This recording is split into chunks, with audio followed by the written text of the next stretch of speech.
Right, well, welcome everybody to this webinar on developing for net zero on mixed-use communities, the future. My name is Ronan Layden and I'm head up sustainable places at Bioregional, and I'll be the host for today. We've got 45 minutes to focus on two fantastic and inspirational case studies, one from Cambridge in the UK and one from Canada.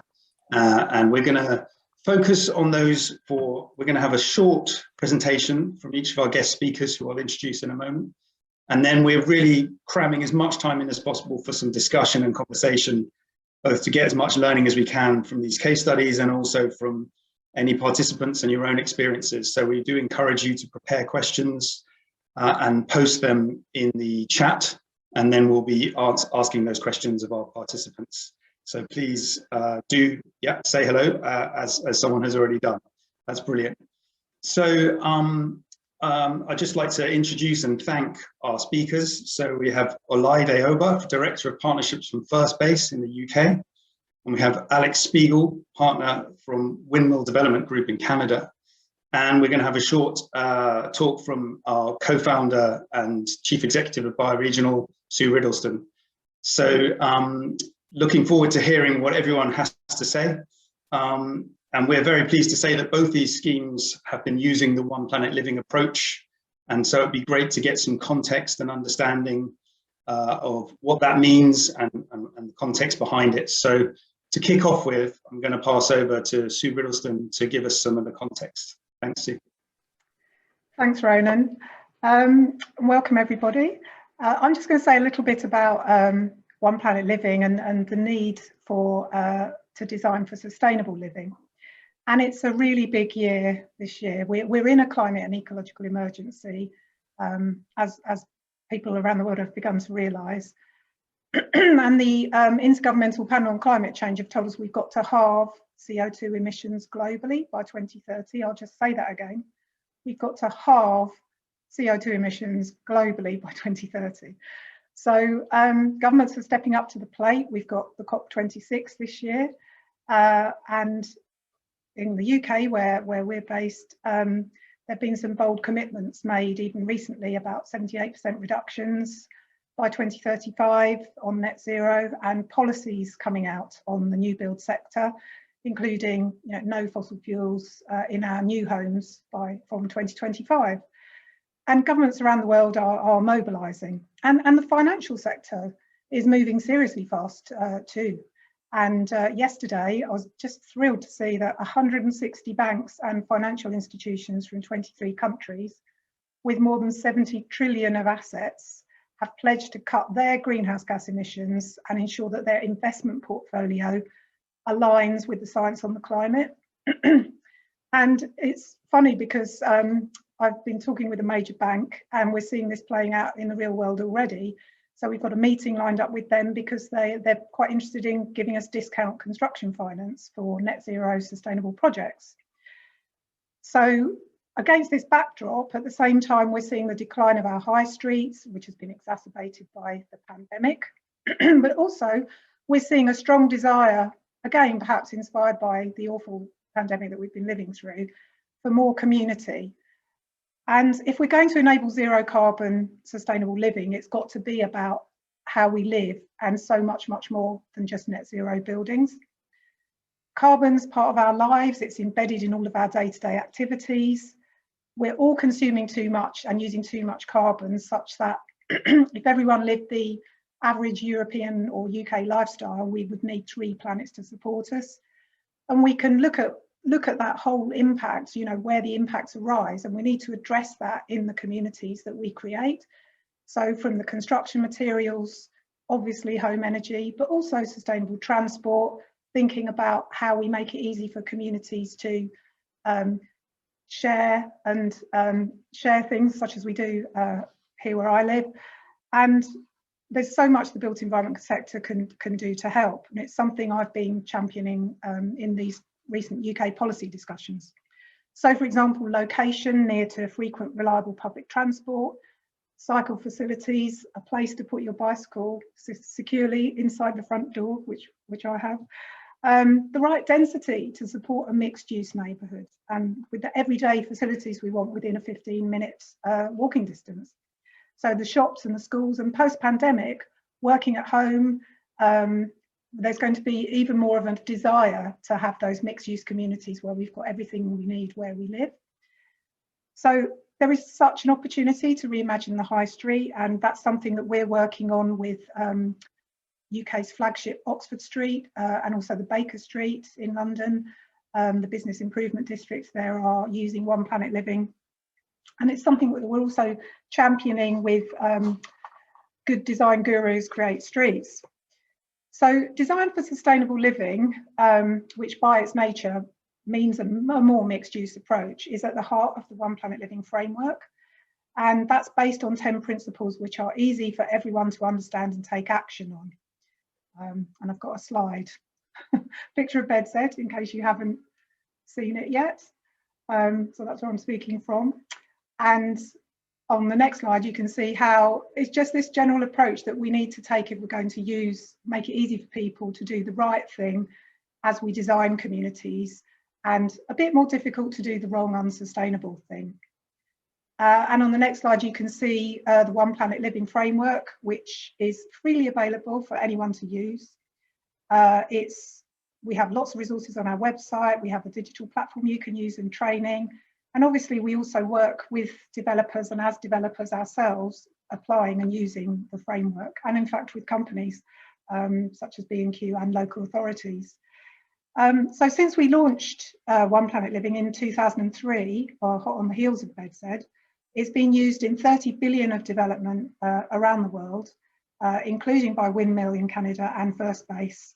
So I'm looking forward to hearing more now about their approaches to enable sustainable living in mixed use developments, and to the conversation afterwards. Thank you. Thanks very much, Sue. It's a great intro, so setting the context nicely there. So we'll pick up on some of those themes, I'm sure, in the conversations. So Balaide, do you want to kick us off with First Base and your experience so far?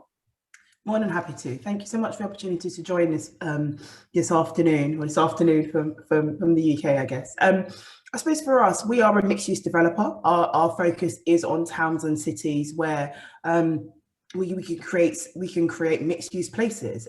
We fundamentally don't believe in creating just residential places or just places where people work.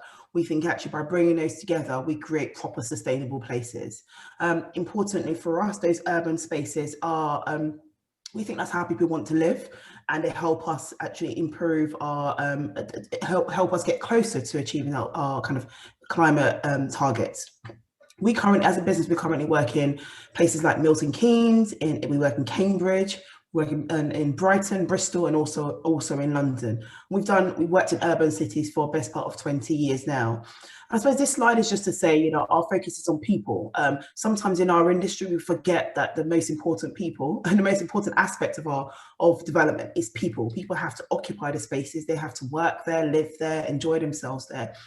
So we spend a lot of time listening to people and listening to what the issues and the concerns are.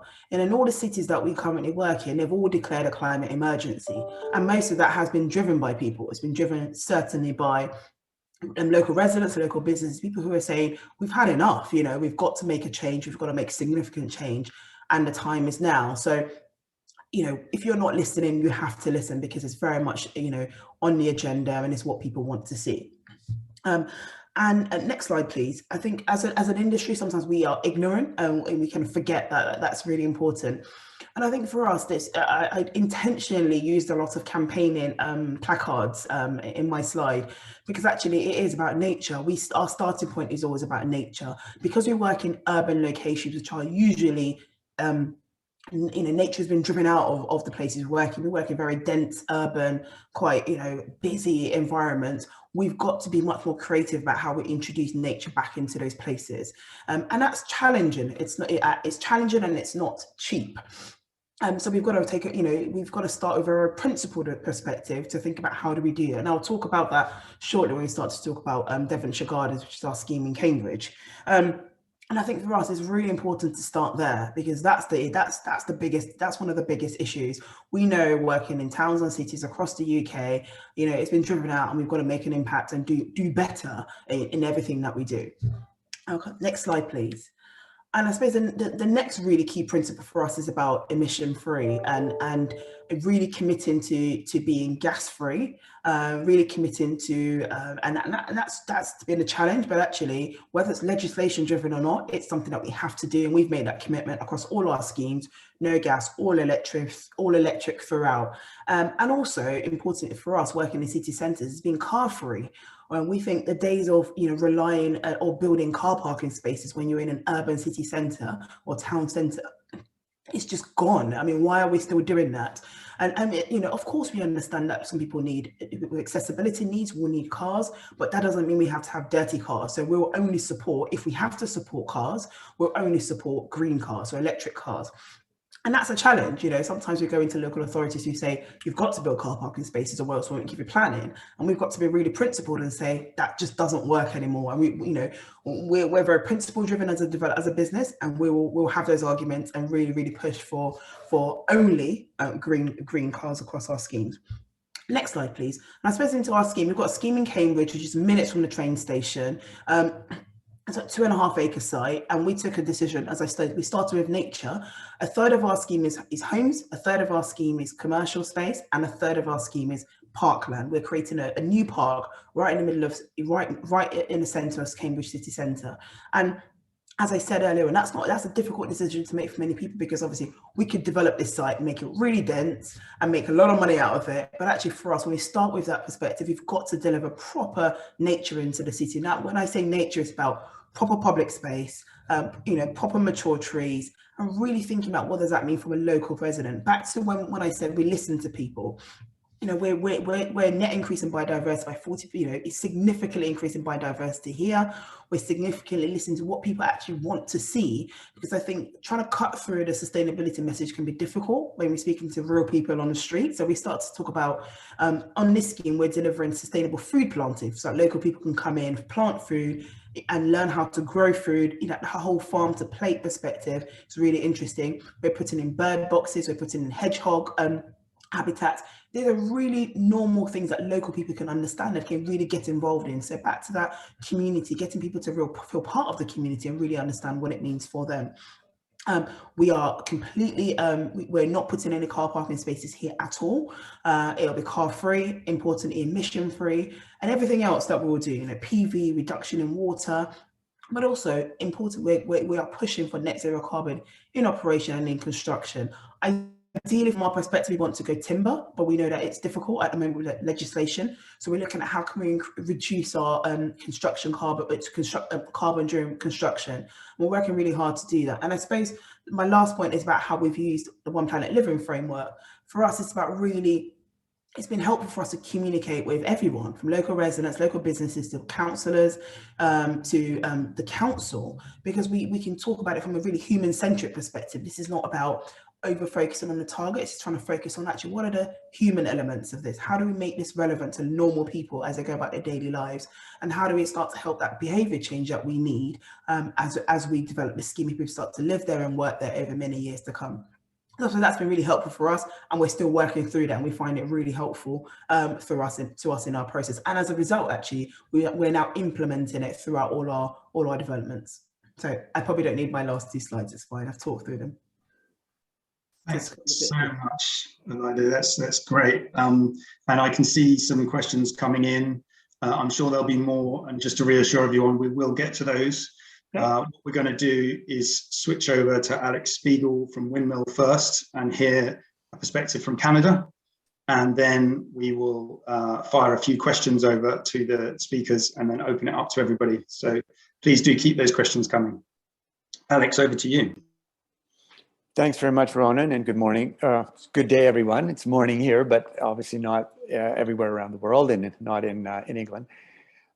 So I'm partnered with Windmill Development Group. We work on a triple bottom line approach on our developments. So we focus on people, planet, and prosperity.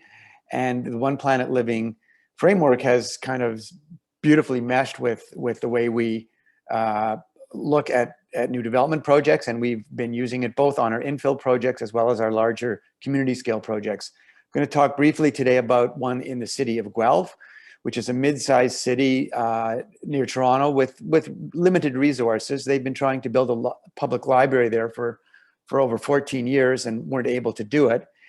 So the city sought to leverage some of its property. It had a large parking lot in the center of the downtown, and it sought to leverage that asset to through a RFP process, a request for proposals process. They selected Windmill as a development partner because we had shared values with the city, and we're working with them closely to develop a mixed-use project right in the downtown that has residential, the new public library, generous green space, and is kind of woven into the fabric of the downtown. This is an aerial view of one of the earlier plans, and you can see the high street is Wyndham Street, which is the street in front, and then the development is kind of colored, and the rest of the downtown is just shown as white. Next slide, please. This map shows Guelph's location relative to Toronto, just west of Toronto. It's very well connected. It's on the regional Metrolinx GO Transit rail line. So Toronto is just an hour ride to the east, and about a half an hour ride to the west. On the GO train is the tech hub of Kitchener-Waterloo, which is quite a economic powerhouse in the region because of its technical focused workforce. Next slide, please. So these diagrams kind of show how we try to weave the site back into the surrounding context of the downtown. On the left, it shows the pedestrian connection points to the surrounding streets. It was very critical for us to create a lot of porosity along established walking paths, desire lines through the parking lot, so that we were well connected to the rest of the city and weren't an isolated project that wasn't well connected by pedestrian pathways. So all of those little squiggly red lines are pedestrian walkways. The center map shows our green space, open space network and how it relates to other green space downtown. And the one on the right shows a view corridor, excuse me, that was protected between that focused on the cathedral that was evident in that first illustration I showed. So within that view corridor, we could only build to 3 stories, and the taller buildings are set to the west of that view corridor, and they're going up 15 stories. So the residential intensification is happening outside of that view corridor. Next slide, please. The site has evolved through actually 3 iterations, each one a response to changing politics, land acquisition challenges, municipal financial constraints, which were, of course, exacerbated by the impact of COVID. So this current plan shows views from different points around the site, and again, how it connects back into the city. As I said, there's 2 residential towers at the north and the center of the site. A new public library freestanding at the south end of the site along Chapel Lane. There's generous open space, which features 2 squares. Wyndham Square to the north connects to Wyndham Street, which is the high street in Guelph, and Library Square in the south with a network of pedestrian pathways to connect them through the site.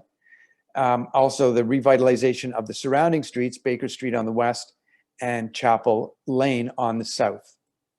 Next slide, please. So we're certainly using the One Planet Living framework, as we do in all of our projects. We found it very effective both for planning and design, as well as for community engagement and for really telling our story and getting buy-in from the community about the project. As Sue mentioned, there's 10 principles. We are obviously following all 10 principles, but we tend to try and focus on 2 or 3 or 4, because that's kind of, in terms of communication, it's just an easier story to tell when one focuses on key principles. So the 3 we really zeroed in on here are zero carbon, food, and transportation. So zero carbon, obviously, I can get into details about that, but driving down carbon use in the building and making it a very mixed use, walkable community. Food, there's a very strong food culture in Guelph. that we've partnering with a lot of local groups and developing urban agriculture opportunities throughout the site, both for the residents of the project as well as residents of the city. And transportation strategy is very important, encouraging walking, biking, trying to discourage car use as much as possible. And those are really the three big moves, I would say. Next slide, please.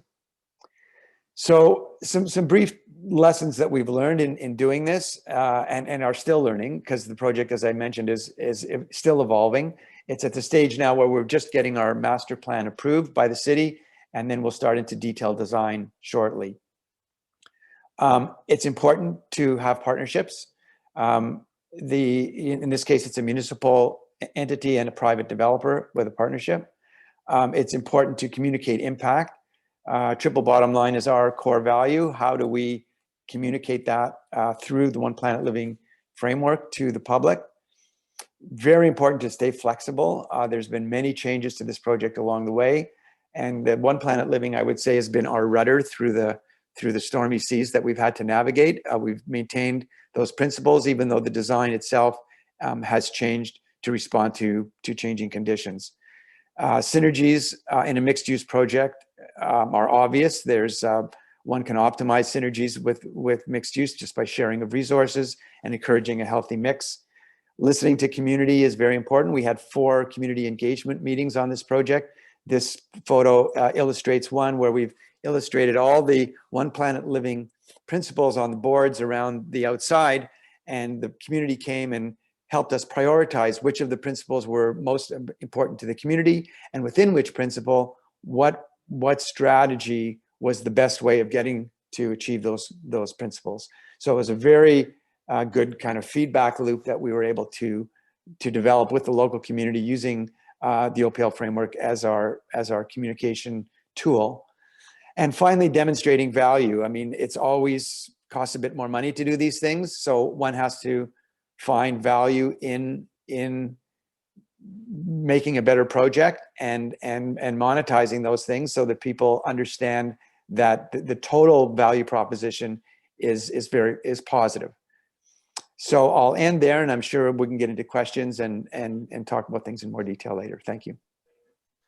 Thanks very much, Alex. Another fascinating study, and actually some interesting parallels and crossovers between the two. So I'm going to kick things off with a couple of questions for you guys, and then we'll open it up to the floor. And Sue, you might want to come in on some of this discussion as well. So just to get the ball rolling, it's been briefly mentioned, and I hate to be the one to bring it up, but I think it does have to be faced up to. So we have obviously this pandemic, but even before the pandemic, we saw a massive change in the way high streets and shopping behaviors were going on, and especially in retail and shopping. And this is now accelerated and expanded into the world of work, health services, shopping, dining, leisure. So we're seeing a real change, a rate of change that we've never really seen before. I mean, in the response in the UK, we've seen very recent changes to use classes so that we have this much more flexible Class E, which sort of encompasses so many different functionalities within a non-residential building to try and help with the adaptability. So I wanted to ask you both, what role do you see good quality mixed use development playing in responding to this ever rapidly changing landscape? And how possible is it to curate and predict what occupants you're going to have, or do you just have to design in that flexibility? Alide, do you want to go first, and then we'll hand over to Alex, and then Sue, you might want to come in as well. Absolutely. We, as a mixed-use developer, we fundamentally believe that as human beings, we don't think mono-use is what we like. Because we all like to be stimulated, whether you want to work somewhere, you want to pop into a shop, pop into a cafe, and actually having somewhere that just does one use doesn't do anything for you, but also importantly doesn't support our economy. And I think the challenges that we've seen with our high street for many years is our high streets and our town centres became completely dominated by retail. So your only purpose to go in there was to shop, and there was nothing else to do. And I think the pandemic has shown us that actually, when you can't shop, some of those high streets suffered, and we're now seeing the ramifications of that with lots of retail being shut and all sorts. And I think so we fundamentally believe that you should always have a mix of uses, because it creates vibrancy, it creates activity, it supports the local economy, and also it's much more sustainable because people are more likely to walk there, active travel, and it provides activity throughout the day and evening. So, but that does rely on active curation and active management. You can't just build it and think, oh, we'll just leave it and go away, because sometimes those uses do need to be flexed, and those uses are, I think, and the E-class that the government has introduced is really helpful, because it does mean we can be more open-minded about what uses are. And I think it's everything from civic uses, libraries, the council office, all the way down to cafes, restaurants, bars, cultural uses, arts. But actually, there's an ability to think, one, about co-location. We are absolutely fascinated with the fact that we go into an office, most times you work 9 to 5, and then in the evenings and the weekends, that office is shut, completely shut. No one can use it, no one can access it. I mean, surely we should be able to have arts groups in there who are struggling to find affordable space to showcase their spaces. Why can't we do that? So we can start to look at how we not only have lots of uses, but actually layer on uses. 5 o'clock to 9 o'clock on a Thursday evening becomes a yoga class. Saturday and Sunday becomes a children's dance class, and that's the type of thing we think we need to do more. Make that space. Space is the most expensive asset we have. We've got to make it work more. And I think what we do in our schemes, we start to do that. We start to look at how do we make that space work really, really hard. It's not just for profit, but actually for the local community. We want people who live and work and visit there to come into that space, and not because they work there, just because they can come in and access it at all different times of the day. So for me, this active curation, active management, but also being flexible and thinking about when something's not working, how can we make it work, and making sure we design those spaces to be as flexible as possible so that they can accommodate different uses at different times. Thanks, Laide, that's brilliant. And Alex, a couple of points there, picking up on stuff you've talked about. So civic uses, you mentioned the library, you mentioned walkable neighborhoods. Do you want to pick up on some of that and talk about how you guys are taking on the challenge of this? Yeah, I mean, totally agree with everything Laide said. I mean, in the case of Baker District, it was already downtown, so there was already a very strong retail community in downtown Guelph. It's a lot of independent retailers, which is very healthy. A lot of local food, restaurants, and that type of thing. So we had a lot to build on. They were struggling, and of course, COVID has exacerbated that, as I mentioned, I mean, for obvious reasons. The whole notion of the project, the reason the city wanted to initiate it was to revitalize their downtown, to add more people, to add mix of uses. There was not a lot of residential downtown, so they wanted to introduce residential. Obviously, the library is a huge draw as a public asset, and can be leveraged for different hours of the day and different seasons, and all those synergies that come from the library. We originally hoped also to have a fitness facility, the YMCA there, as well as a community college. Those didn't pan out for various reasons, but our initial thought was the more uses, the better, and to make it really a vibrant and complex community, like all successful urban environments are. We were actually careful not to put in too much retail into our development, because we didn't want to compete with the existing high street that was directly adjacent. So we have,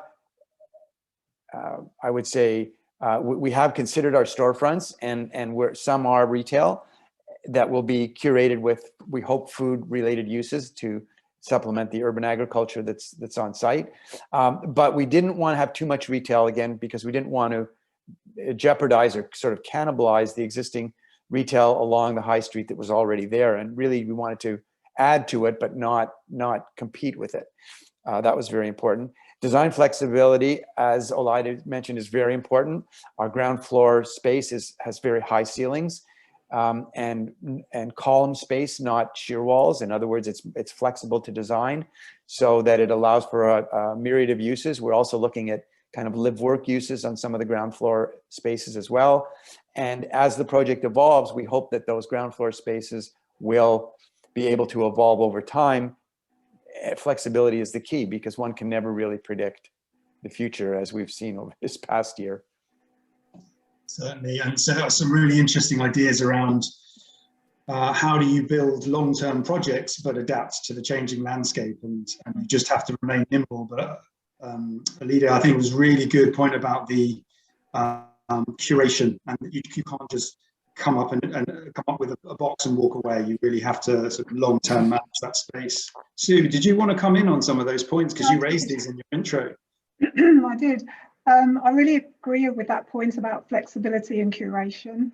But also, I think we could pick up on one of the questions in the chat, because Cheryl asked about antisocial behaviour and curation of open spaces. And I think one of the things we found here at BedZ, where it is mixed use, is having both the office space and there's a college and other businesses on site here, as well as a community building. So I think from the point of view of security, it helps with sort of the overlooking that there's always someone around, whether it's the daytime, there's someone there who's working, and when it's, you know, early in the morning. For example, one day our cleaner left the front door open, and a neighbour walking by noticed it, shut it, came round and knocked on my door and said, "Oh, did you know your office door's open?" So I was able, it was only 7 o'clock in the morning, but I was able to nip round and lock it up. But if we'd been on an office park somewhere, that just would have been open for quite a bit longer. So I think that sort of overlooking and that sort of 24-hour someone's around is a really important part. So I think that addresses the point that Cheryl made. But also the flexibility. So I think it's important to look for who's going to be the clients who can sensitively, as Alex did, you know, who are going to be the clients who can fill the commercial space. And we got it wrong here at BedZ in that we had quite a lot of work units, and they had to be converted to live works, which have actually been really successful because they were quite a low cost entry for people to have a unit where they could live and work. So, you know, we had to be nimble to make a change there to make the community work.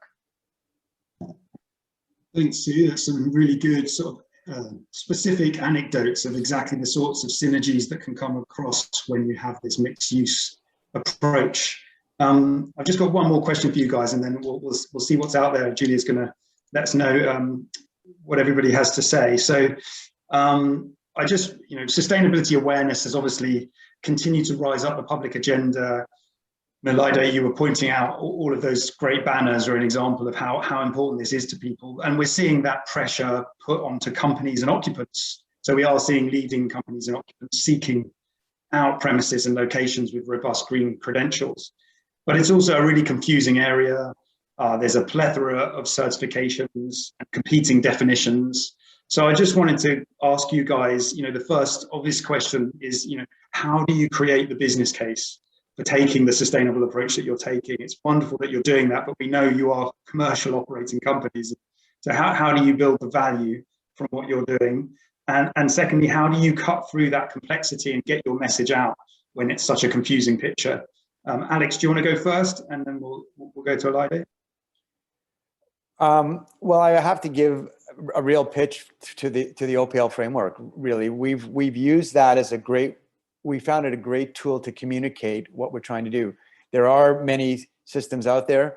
We've historically done projects to a LEED Platinum standard, but we found that LEED is a very technical rating system that a lot of people don't really understand and don't understand the different levels. Frankly, One Planet Living is so easy to understand. I mean, it not only because it has both social and health related and cultural principles, it's just good design. And so everybody gets it. So we use it in our engagement process with the community, and we find that municipal officials get it, and it actually can speed up our approvals process. Time is a big factor in development cost. And if we can if we can fast track any development approvals because we've got strong community support and don't have opposition, there's value there. So very strong value. So even though, yes, certain things may cost a bit more on the hard cost construction side, if we can save time, if we can build community support, that's real value. So there is definitely ways to monetize that. I would also say that, you know, we look at different ways of financing some of the elements we put in. For example, when we put in a geothermal system into our projects, we finance it by with a third party that comes in and can design, build, operate, manage, and maintain that system over a 30-year period. So there's a good payback equation that works with the whole project. So using kind of innovative financial tools to enable us to invest in better energy systems such as geothermal has been a real boon. Thanks, Alex. That's some great technical specific stuff, as well as the more sort of wider value piece and the operational value. Laide, do you have a similar experience? Is there any contrast with what you've heard so far? Very similar, but I suppose from our perspective, you know, as you said, we're a profit-making company, so and we've got to be very alive to that. But I think it's about balancing profit with purpose. You know, we can't, you know, we can't just make money at the expense of our environment. So we start very much from that perspective, and I think we also know that a lot of occupiers now are voting with their feet. They're saying, I will not be in a building, I will not work, my staff won't work in a building that doesn't support my principles. So actually, if we don't do it, we're not going to get occupiers into our spaces, we're not going to get residents coming to living in our homes. So we have to do it. It's actual business sense. If we don't do it, we are, you know, we're not going to be successful. So, you know, that's the point. And I think, as Alex said, we build it into our financial model early on. We make sure that we've accommodated that in. And also, because we take a long-term view across our development, we're not trying to make a quick buck tomorrow. We're taking a 25, 30-year view, which means we can make much more decisions like that. And similarly, you know, the framework, OPL framework, allows us to have real sensible conversations, real human-centric response to all the jargon and all the different terminology that lots of people just don't get, if I'm totally honest. And I think that's where we use the framework really to help us communicate properly to people, and also it allows them to hold us accountable in terms of what we say we would do. Thank you both. So struggling with mute there. I think Sue's going to come in, and then Julia will go over to some questions. Okay, I'm picking up on the questions as I see them as well.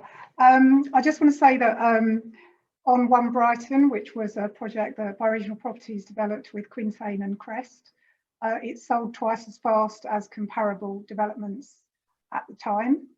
It's 172 apartments in the city centre in Brighton. So that's kind of money in the bank if you get your income back. You're not paying interest, so that's a value point. Also, where you're going more car free or reduced parking. So One Brighton was car free. Bedsair's got 50% of the parking.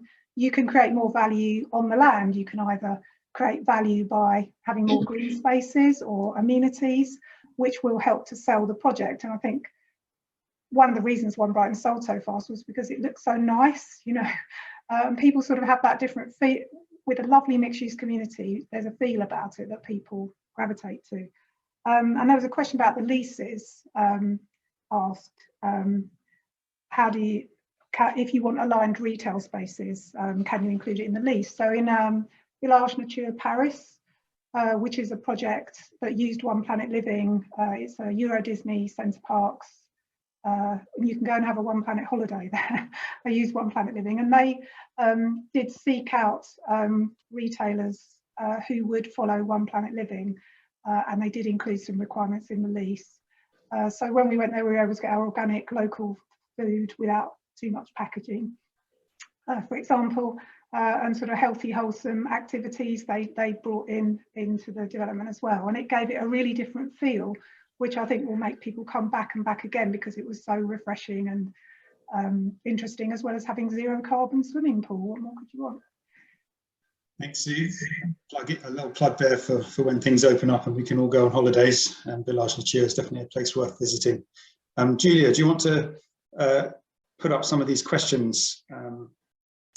Hi, so I'm Julie Hawkins, and I am a colleague of Ronan's at Bioregional. We haven't got much time left, so just to reassure you, we will endeavour to answer everyone's questions when we will do an email with a recording and a summary of the content and answer questions.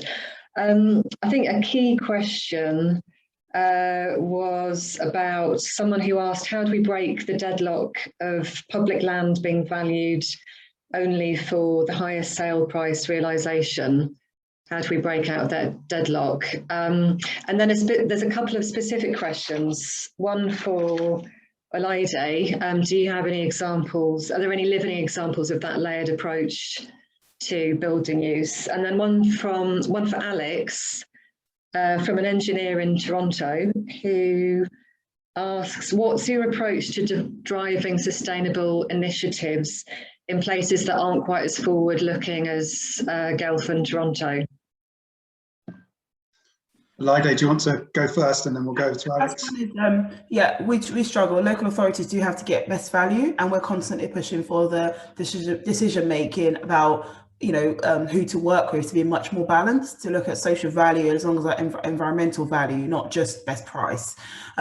Secondly, examples, yes, and I suppose the email that you suggested, we can send some examples of where we've seen it. Not much happening in the UK, if I'm honest, but around the world we've got examples of that multi-layered approach to sweating our space asset as best as possible. Thanks. And then Alex, do you want to come in there? Well, it's interesting because I think in the case of Guelph, we were selected because we had alignment, and we were really sort of the green guys. There were other developers who responded to the RFP that I believe even offered a higher land price, but because they really didn't have an inclusive approach and weren't really looking at sort of social benefit of the project, the city selected us as their partner. So, the cities have to have that alignment with the city. It's very difficult to be working in places that don't have that alignment. But I think there's enough that one leads by example. And if we can show a successful outcome in Guelph, I'm hoping that will be a template really to encourage other municipalities to want to do the same and kind of reach higher, set the bar higher. Thanks so much, everybody. I'm afraid we're just literally running to the end there. So as Julia said, we'll come back to everyone. We'll provide a transcript of everything, all the discussion. We'll share the slides. I just wanted to do a quick plug for, if you are interested in One Planet Living, we have a training going on in June. So please, we'll send around the links, look on the website. I mean, in summary, I think I would just like to thank our speakers so much for taking part. And really, for me, it's about a profit with purpose, taking this values-led approach and a multifaceted approach rather than just focusing on one issue seems to create additional value and synergies and community benefit. And so it seems like a triple win if we can get it right. And Sue gave that nice example of it comes down to the real practical things, every day bumping into people doing each other favors, a sense of community, a sense of connection, and being flexible to this incredibly challenging and changing landscape. So thank you so much for sharing those case studies. Thank you so much for joining us. And please, let's carry on the debate and the discussion. And we hope to continue talking with you all offline and in the next session. So thanks, everybody. Thanks very much. Thanks. It was great. Thanks.